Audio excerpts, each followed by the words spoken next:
అప్పుడే వర్షం, అప్పుడే ఎండ, అప్పుడే మబ్బులు, అప్పుడే మేఘాలు, మంచు, విపరీతం గాలి, రకరకాలుగా ఉంటుంది అన్నమాట.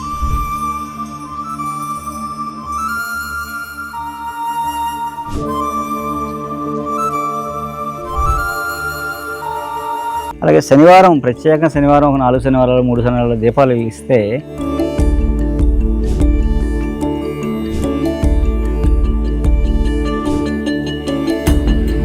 అసలు ఏ రూపాయి ఖర్చు లేకుండా వచ్చే మంచినీటిని మనం ఈరోజు లీటర్ 20 రూపాయలు కొనుక్కుంటున్నాం. మనం ఆ సంపాదనలో సగం డబ్బులు వాటర్ నీళ్ళగా పోతాయి. ఇవన్నీ ఒకైతే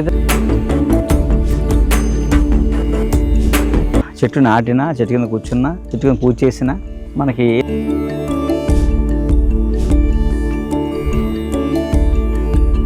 నమస్కారం. గిరిజన వన గణపతి మహోత్సవం 3వ రోజు. మనం ఈ సంవత్సరం ఈ గిరిజన ప్రాంతాల్లో మనం 11 చోట్ల గణపతి మహోత్సవాలు నిర్వహిస్తున్నాం. అచ్చంగా ఈ గిరిజన ప్రాంతంలో, గిరిజనుల మధ్యలో పూర్తి శాస్త్రోక్తంగా సాంప్రదాయ పద్ధతిలో ఎలాంటి పొల్యూషన్ లేకుండా, సౌండ్ కానీ ఎయిర్ వాటర్ పొల్యూషన్ లేకుండా గణపతి నవరాత్రులు ఏ ఉద్దేశం కోసం అయితే ఈ గణపతి నవరాత్రులు మనం చేసుకుంటున్నామో ఆ ప్రకారం ఒక మంచి మెసేజ్ మనం నెక్స్ట్ తరానికి ఇవ్వడం కోసం ఈ గణపతి నవరాత్రులు మనం నిర్వహించుకుంటున్నాం. దాంట్లో భాగంగా మనం ఏంటంటే గిరిజన ప్రాంతాల్లో, మారుమూల ప్రాంతాల్లో చాలా చోట్ల ఇప్పటికీ కూడా గణపతి నవరాత్రులు చేసుకుని ప్రదేశాలు ఉన్నాయి, కొన్ని ఊర్లు ఉన్నాయి. అలాంటి చోట కూడా మనం చేస్తాం అన్నమాట. చేసి దాని నుంచి ఒక మంచి మెసేజ్, వైద్యం, వంట, ఆరోగ్యం, ఎడ్యుకేషన్ ఏవైతే ఉన్నాయో అవన్నీ మనం దీని ద్వారా ఒక మంచి మెసేజ్ ఇస్తాం వీళ్ళకి ఇవ్వడం కోసం, మనకి అలాగే వీళ్ళకి కూడా ఒక మంచి బాట వేయడం కోసం ఈ ప్రయత్నం. వినాయక చవితిలో బోల్డ్ రహస్యాలు ఉన్నాయి, ఎన్నో ఆరోగ్య రహస్యాలు ఉన్నాయి. ఓన్లీ కేవలం భక్తి ఇదే కాదు, ఇందులో 80% మనకి శారీరక, మానసిక ఆరోగ్యానికి సంబంధించిన విషయాలు ఎన్నో ఉన్నాయి అనమాట. అలాగే ప్రకృతిని కాపాడే అవకాశాలు ఉన్నాయి. 21 పత్రి గురించి తెలిసిందనుకోండి, మొక్కలు పెంచుతాం కదా, అలా గణపతి వనం వేయడం, వీళ్ళతోటి ఆ వనాలను పెంచడం, దీని ద్వారా ఒక మంచి మెసేజ్. రెండోది హిందూ ధర్మం, హిందూ మతం కాదు ఇది, మతం వేరు, మతం అంటే అది వేరు. హిందూ ధర్మమే, మనకేమి హిందూ మతం అని ఎప్పుడు చెప్పలే, హిందూ ధర్మం చెప్పారు. ధర్మం ఎప్పుడైతే 4 పాదాలు ఉంటుందో అందులో సుభిక్షంగా ఉంటాం. కాబట్టి ఏంటంటే ఇప్పుడు ధర్మం తగ్గిపోతుంది కాబట్టి మనం ఈ కష్టాలు పడుతున్నాం. ధర్మాన్ని కాపాడాలంటే మన సంస్కృతి సాంప్రదాయాల్ని మనం ఏ ప్రాంతానికి ఆ ప్రాంతాన్ని కాపాడాలన్నమాట. కాపాడుతూ దాన్ని చేసి మనం నెక్స్ట్ తరానికి చెప్పగలిగితే మళ్ళీ ధర్మం కాస్త నిలబడుతుంది. ధర్మం ఉన్నంతసేపే భూమి మీద మానవుడు సుభిక్షంగా ఉండగలడు. అందుకని ఆ ధర్మాన్ని మనం నెక్స్ట్ తరానికి అందించడం కోసం చేసే ప్రయత్నం ఇది. అలాగే మనం మద్దివీడు అనే ప్రాంతం వచ్చాం. మద్దివీడు అంటే మారేడుమిల్లి దగ్గర, రంపచోడవరం మండలం మద్దివీడు, తాడేపల్లి పంచాయతీ అంటారు దీన్ని. అందులో మద్దివీడు అనేది ఒక చిన్న విలేజ్ అనమాట. తొమ్మిది కూడా చాలాసార్లు వచ్చాం. ఇక్కడ చంద్రమౌళేశ్వర స్వామి శివుడు అనమాట అండి. ఆ శివాలయంలో మనం ఇక్కడ అంతా గిరిజనులు, ఇక్కడ ఎవరు వేరే ఇంకో జాతి ఎవరు లేరు, అంతా గిరిజనులు లేరు, తక్కువ మంది అయినా గిరిజనులు అంటుంది. సో వాళ్ళ సమక్షంలో మనం గిరిజన వన గణపతి మహోత్సవంకి చేయడానికి ఇక్కడ అన్ని ఏర్పాట్లు మనం పంపించాం. వాళ్ళే చేసుకున్నారు ఏర్పాట్లు కూడా, మండపం వాళ్ళే వేసుకున్నారు. అలాగే మట్టి వినాయకుని పంపించాం. అన్ని వాళ్ళు పెట్టుకుని వాళ్ళు చక్కగా అలంకరించుకుని అక్కడ చేసుకుంటున్నారు. ప్రతిరోజు పొద్దున్నే వస్తారు, సాయంత్రం 2 పూట్ల పూజ చేసుకుంటున్నారు. 9 రోజులు నిర్వహిస్తారు. సో అలా మనం 11 చోట్ల ఈ గిరిజన ప్రాంతాల్లో మనం చేస్తున్నాం. అంటే ఇప్పుడు దాకా గణపతి నవరాత్రి చేయలేదు, అలాంటి చేయని ప్రదేశాల్లో కూడా మనం చేస్తాం అన్నమాట. ఇక్కడ మద్దివీడు గణపతిని మనం దర్శించుకుందాం రండి.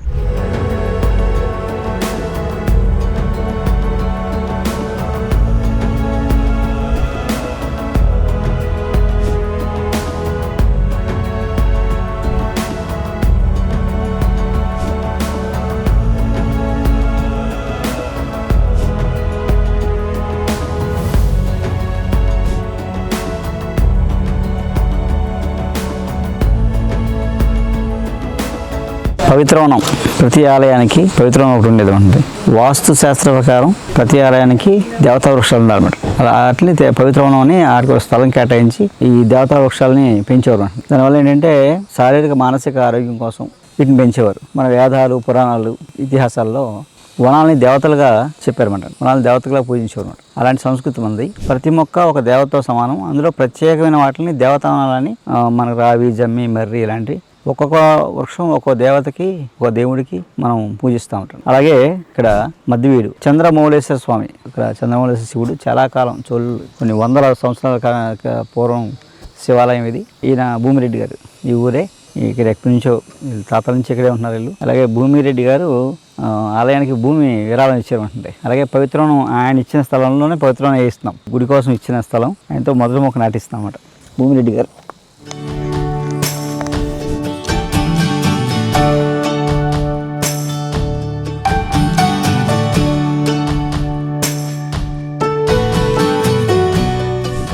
బాగున్నదా?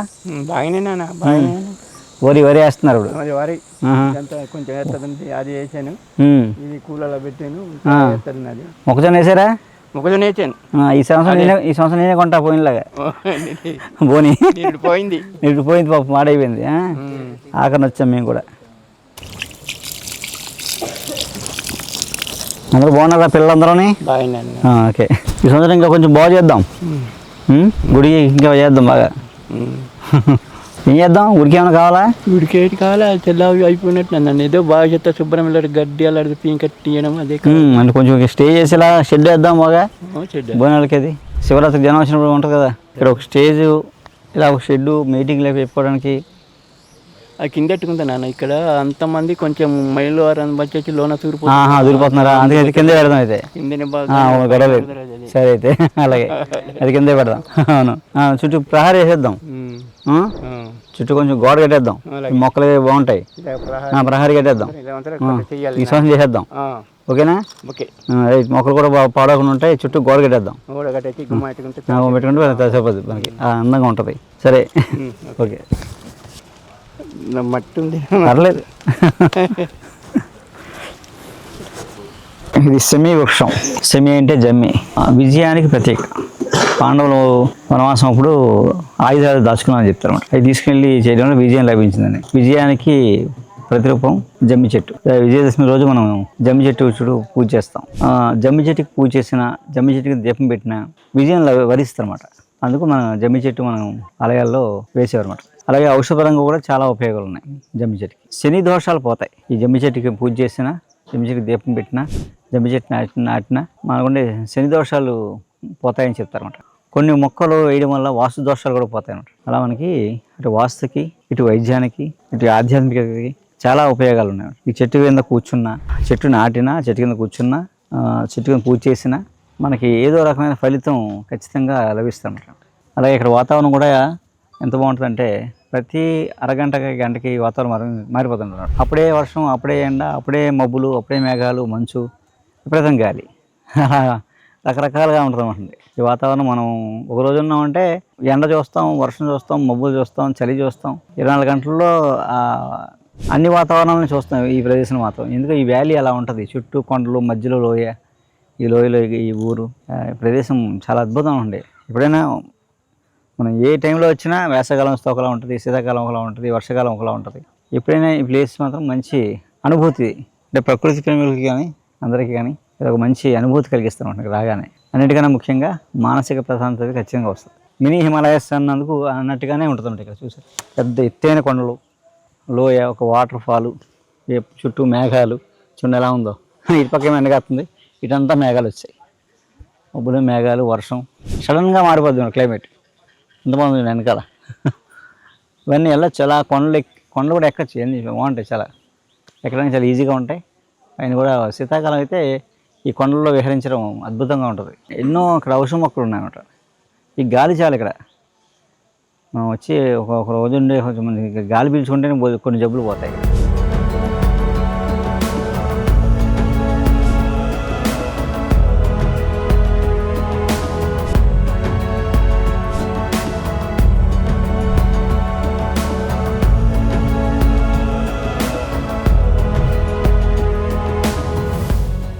ఒకసారి వేస్తే ఒక 100 సంవత్సరాలు, 200 ఏళ్ళు, 300 ఏళ్ళు, 400 ఏళ్ళు, 100 ఏళ్ళు పైబడి ఉండే చెట్లు ఇవన్నీ. మనం ఉన్నా లేకపోయినా ఆలయం శిథిలం అయిపోయినా సరే చెట్టు శిథిలం అవుతుంది దాన్ని కాపాడితే. ఇది వేప చెట్టు. వేప అంటే లక్ష్మీదేవి అని చెప్తారు అన్నమాట. లక్ష్మీదేవితో సమానం వేప చెట్టు. రెండు ఆరోగ్యపరంగా కూడా మనకి చాలా చర్మవ్యాధులు తగ్గుతాయి. చెట్టు గాలే శరీరాన్ని వృద్ధి చేస్తామండి. వేప చెట్టు గాలి శరీరాన్ని వృద్ధి చేస్తుంది. శిథిలమైపోయిన శరీరాన్ని మళ్ళీ వృద్ధి చేస్తామండి. చిక్కి శరీరమైపోయినప్పుడు వేప చెట్టు కింద ఉన్నాడుకోండి, మళ్ళీ పుష్టిగా తయారవుతాడు, మందు ఎక్కల్లా. అది వేప చెట్టు అంత ఔషధ గుణాలు ఉన్నాయంట. లక్ష్మీదేవి నివాసం అని చెప్తారు అంట వేప చెట్టు పూజిస్తే. అశ్వత్థ వృక్షం, మనం వినాయక పత్రిలో కూడా అశ్వత్థ పత్రం పూజ ఏమంటాం. వృక్షాల్లో వృక్షరాజు, అలాగే రావి చెట్టు, అశ్వత్థ వృక్షం. ఇందులో ఈ చెట్టులో ఉండే దేవతలు ఎవరంటే బ్రహ్మ, విష్ణు, మహేశ్వరుడు. ఈ చెట్టు కింద ఏం కోరుకుంటే అది నెరవేరుతుందన్నమాట. మూలతే బ్రహ్మరూపాయ, మధ్యతో విష్ణు రూపిణే, అగ్రధ శివరూపాయ, వృక్షరాజాయతే నమః. అంటే మొదల్లో బ్రహ్మ, మధ్యలో విష్ణుమూర్తి, చివర శివుడు ఉంటారన్నమాట ఈ చెట్టులో. శనివారం దీపం వెలిగిస్తే, ప్రతి శనివారం రావి చెట్టు కింద దీపం వెలిగిస్తే శని దోషాలు పోతాయి అన్నమాట. రావి చెట్టు చుట్టూ ప్రదక్షిణ చేశారనుకోండి పాపక్షయం అవుద్దని చెప్తారు అన్నమాట. ఏ పాపం ఉన్నా పోద్దని చెప్తారు. ఎప్పుడైనా రావి చెట్టు చుట్టూ ప్రదక్షిణ చేయొచ్చు, చేస్తే పాపాలు పోతాయి. అలాగే శనివారం, ప్రత్యేకంగా శనివారం ఒక 4 శనివారాలు 3 శనివారాలు దీపాలు వెలిగిస్తే శని దోషాలు తొలగుతాయి అన్నమాట. శని ప్రభావంలో చెప్పే ఇబ్బందులన్నీ పోతాయని చెప్తారు. అందుకే ఆలయాల్లో వేయడానికి కారణం, ఈ పవిత్ర వృక్షాలు అనేవి వేయడానికి కారణం జాతక ప్రకారం కూడా ఈ మొక్కలు వేస్తారు అన్నమాట. అందుకు పవిత్రం అని పెట్టారు పేరు. వృక్షమే దేవత, ప్రతి వృక్షంలోనే దేవతలు ఉంటారు. రావి పళ్ళు ఎండబెట్టి చూర్ణం చేసి పటికి బెల్లం కలిపి, అంటే 50 గ్రాములు రావి పళ్ళు చూర్ణం, 50 గ్రాములు పటికి బెల్లం కలిపి పొడి చేసుకొని రోజు తీసుకుంటే ఆడవాళ్ళు గర్భాశయ దోషాలు పోయి సంతానోత్పత్తి కలుగుతూ ఉంటుంది. ఎందుకు చెప్తారంటే ఏ వృక్షం అయితే పువ్వులు పూయకుండా కాయలు కాయగలదో ఆ వృక్షం సంతానోత్పత్తి కలిగించగలదు అని చెప్తారు. అలాగే సంతానోత్పత్తికి స్త్రీలకు ఏమైనా సమస్యలు ఉన్నప్పుడు ఏ వైద్యంలో ఉన్నా, ఏ వైద్యం చేయించుకున్నా, అది ఆయుర్వేదం, హోమియోపతియా, అలోపతియా, ఏ వైద్యం చేయించుకుంటున్నా సరే ఆ రావికాయల చూర్ణం తీసుకుంటే సంతానోత్పత్తికి సహకారం తోడ్పడుతుంది. సంతానోత్పత్తి కలిగేలా చేస్తాను, సంతానోత్పత్తి కలిగేలా చేస్తాను. ఆ దోషాలు ఏమన్నా పోతాయి అన్నమాట ఆరోగ్యపరంగా. అలాగే ఏదైనా తెగిపోయింది అనుకోండి, బ్లీడ్ అవుతుంది అనుకోండి, ఈ రావి చెక్క పొడి వేసి కడితే పుండు మానిపోతుంది. ఆ బ్లీడింగ్ అయిపోద్ది, వెంటనే పుండు కూడా మానిపోద్ది అన్నమాట. అంత అది. అలాగే ఓవర్ బ్లీడింగ్ అవుతుంది అనుకోండి, ఓవర్ బ్లీడింగ్ అవుతుంది, రావి చెక్క దంచి కొంచెం నీళ్ళు వేసి కషాయం పెట్టి 30 ml కషాయం తాగారనుకోండి, ఆ ఓవర్ బ్లీడింగ్ తగ్గుద్ది అన్నమాట. అలాగే రావికి చాలా ఔషధ గుణాలు ఉన్నాయి. రావి చెట్టు గాలి కూడా చాలా ఆరోగ్యకరం. మోదుగ అంటే బృహస్పతి, మన గ్రహణంలో బృహస్పతి గురించి చెప్తారన్నమాట. అలాగే జ్ఞానానికి ప్రతీక ఈ మోదుగ. మనకన్నీ విస్తరలు కానీ, ఉపనయనం కానీ ఇట్లా చాలా ప్రధాన పాత్ర ఉంది ఈ మోదుగుకి. ఆ మేధస్సుకి సంబంధించిన వృక్షం మోదుగ అనమాట. ఈ పవిత్రం నాటడం వల్ల సనాతన ధర్మంలో ఒక భాగం. అలాగే సనాతన ధర్మంలో మనం ఒక ఆధ్యాత్మికంగానే కాకుండా ఇది ఆహారంగా, వైద్యపరంగా, ఆక్సిజన్ అందించడంలోని ప్రధాన పాత్ర పోషిస్తాయి మొక్కలు. ఇప్పుడున్న భావితరాలకి, నెక్స్ట్ తరాలకి మనం అందించే గిఫ్ట్. వీటి వల్ల ఉపయోగం ఏంటంటే ఆహారం వీటి వల్లే, అలాగే వైద్యం వీటి వల్లే. మంచి వైద్యం అందాలంటే ఈ మొక్కలే. అలాగే మంచి ఆక్సిజన్ కావాలన్నా ఇదే పరిస్థితి. ఇప్పుడు చూస్తున్నాం కదా, మనం రేపొద్దున మన నెక్స్ట్ మన పిల్లలకి ఆక్సిజన్ కొని ఇవ్వాలి. మనం ఇప్పుడు దాకా భూములు కొన్నాం, ఆస్తులు కొన్నాం, నీరు కొంటున్నాం, భూమి కొన్నాం, నీరు కొన్నాం, దాంతోపాటు ఆక్సిజన్ కూడా కొని ఇవ్వాలి రేపొద్దు మనం. లీటర్ లెక్క ఆక్సిజన్ కొని ఇచ్చే పరిస్థితి వస్తుంది మనకి. సో ఆ పరిస్థితి బయటపడాలంటే మనం ఈ మొక్కలు నాటితే రేపు తరానికి మన ఆక్సిజన్ కొనుక్కునే పరిస్థితి రాదన్నమాట. ఏది కాపాడుకోకపోతే ఎలాగ? మన నీటిని అసలు ఏ రూపాయి ఖర్చు లేకుండా వచ్చే మంచినీటిని మనం ఈరోజు లీటర్ 20 రూపాయలు కొనుక్కుంటున్నాం. రేపు పొద్దున అది 100, 200, 500 అవుతుంది. మనం ఆరు సంపాదనలో సగం డబ్బులు వాటర్ నీళ్ళగా పోతాయి. ఇవన్నీ ఒకటైతే ఆక్సిజన్ ఇంకా కాస్ట్ అయిపోతుంది. మనం కరోనా చూసాం కదా, ఆక్సిజన్ ఎంత పిలవడ్డాం. అలాంటి పరిస్థితి రోజు వస్తుంది. ఇప్పుడు అదేదో జస్ట్ ఒక పాండమిక్ స్టేజ్ వచ్చి పోయింది, ఏదో అదేదో కింద బయటపడ్డాం. ఎలా ఉండదు, రేపు నుంచి ప్రతిరోజు మనకు ఆక్సిజన్ కొనుక్కోవాలన్నమాట. అది పరిస్థితి. ఆక్సిజన్ కొనుక్కుంటే భూమి మీద పోతాడు. అత్యవసరం మన నెక్స్ట్ తరానికి ఆహారం, వైద్యం, ఆక్సిజన్, పర్యావరణ పరిరక్షణ అంటాం కదా, దానికి ప్రధాన కారణం మొక్కలు నాటితే మన పూర్వజన్మ కర్మలు కూడా పోతాయి. సో ఈ నాటడం వల్ల మనం నెక్స్ట్ తరానికి ఇచ్చే ఆస్తి పాస్తి ఏదైనా ఉంటే ఇదే మనం చేసేది. ఇంతకు మించి ఏం చేయక్కర్లే. ఇప్పుడు ఆ రోజు డబ్బులు ఉన్నాయని ఆడేమో తెచ్చి ఒక మొక్క వేసుకుంటే, ఒక వృక్షం వేస్తే 100 ఏళ్ళ మొక్కను తెచ్చి అక్కడ వేయలేడు. చెట్టు ఎప్పుడు కూడా మనం వేసింది మనకు ఉపయోగపడకపోవచ్చు, కానీ మనం తర్వాత తరానికి ఖచ్చితంగా ఉపయోగపడుతుంది.